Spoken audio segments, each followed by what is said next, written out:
अरे कौन घिस रहा है भैया?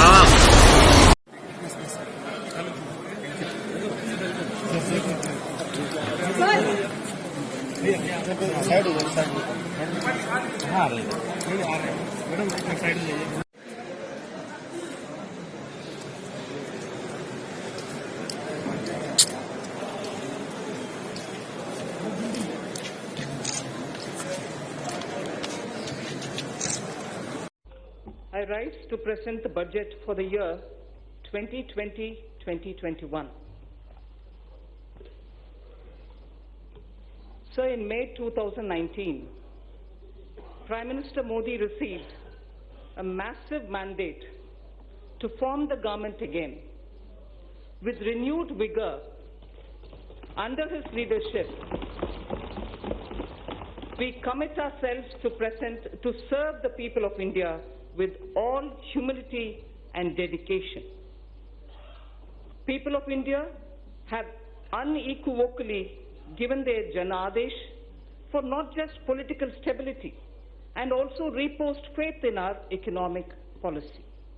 This is the budget to boost their incomes and enhance their purchasing power. Only through higher growth we can achieve that and have our youth gainfully and meaningfully employed. Let our businesses be innovative, healthy, and solvent with use of technology. For today's youth, born at the turn of the century, for every member of the scheduled castes and scheduled tribes who seek a better life, for every woman wishing to stand up and get counted, for every individual from the minority sections of our society, this budget aims to give and have your aspirations and hopes addressed. We wish to open up vistas for a vibrant and dynamic economy with a gentle breeze of new technology. This vibrant India shall be a caring society which shall attend to its weak, the old, and the vulnerables among its citizens. During 2014-19, our government brought in a paradigm shift in governance. This shift was characterized by a twin focus: fundamental structural reform and inclusive growth. Fundamentals of the economy are strong, and that has ensured macroeconomic stability.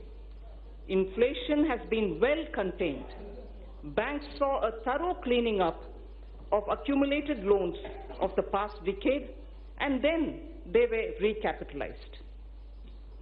Companies were provided an exit through the IBC. Several steps on the formalization of the economy were taken up. Of the structural reforms, the goods and services tax, the GST, has been the most historic in our country. Just between 14 and 19, I recall this figure, the central government's debt in March 2019 has come down to 48.7% of the GDP from a level of 52.2% in March 2014. With this backdrop, our government shall work towards taking the country forward so that we can leapfrog to the next level of health, prosperity, and well-being. We shall strive to bring ease of living to every citizen. I'm mindful of presenting this budget in the backdrop of two cross-cutting developments. One, proliferation of technologies, especially analytics, machine learning, robotics, bioinformatics, and artificial intelligence. And also, number two, the number of people in the productive age group, that is 15 to 65 years of age in India, being at its highest. So these are the two cross-cutting streams, keeping in the backdrop while we are talking about the budget today. This combination is special to contemporary India. Across the world, if there is a shrinking of globalization, equally, there is a debate on the efficacy of monetary policy too. The efforts we have made in the last 5 years and the energy, the enthusiasm, and the innovation of our youth are the ignition required to push forward. This Indian spirit of entrepreneurship, which weathered several storms over the centuries, inspire and motivate us. We recognize the need to support and further energize this spirit. This budget is woven around three prominent themes. One, aspirational India, in which all sections of the society seek better standards of living with access to health, education, and better jobs. Two, economic development for all, indicated in the Prime Minister's exhortation of Sabka Saath, Sabka Vikas, Sabka Vishwas. This would entail reforms across swathes of the economy. Simultaneously, it would mean yielding more space for the private sector. Together, they would ensure higher productivity and greater efficiency. And three, ours shall be a caring society that is both humane and compassionate. Antyodaya is an article of faith. So, I repeat, this budget is woven around three prominent themes: aspirational India, economic development, and a caring society. I move to talking about agriculture, irrigation, and rural development. Our government is committed to the goal of doubling farmers' incomes by 2022. We have provided energy sovereignty through Kusum and input sovereignty through Paramparagat Krishi Vikas Yojana. We have provided resilience for 6.11 crore farmers insured under Pradhan Mantri Fasal Bima Yojana.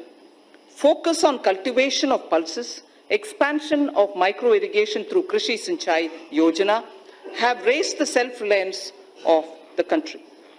Provision of any annual supplement of the income to the farmer directly is done through PM Kisan. Connectivity through PM GSY, Gram Sadak Yojana, financial inclusion have helped raise farm incomes. Prosperity to farmers can be ensured by making farming competitive.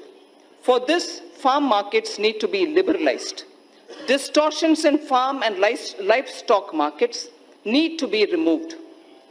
Purchase of farm produce, logistics, agri-services need copious investments.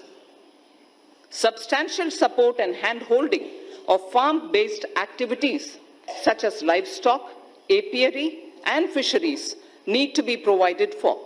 Farmers desire integrated solutions covering storage, financing, and processing and marketing. Adopting sustainable cropping patterns and bringing in more technology are integral to our plan. All this and more can be achieved through working with and in cooperation with the states. The following 16 action points indicate our focus. We propose to encourage those state governments who undertake implementation of following model laws already issued by the central government.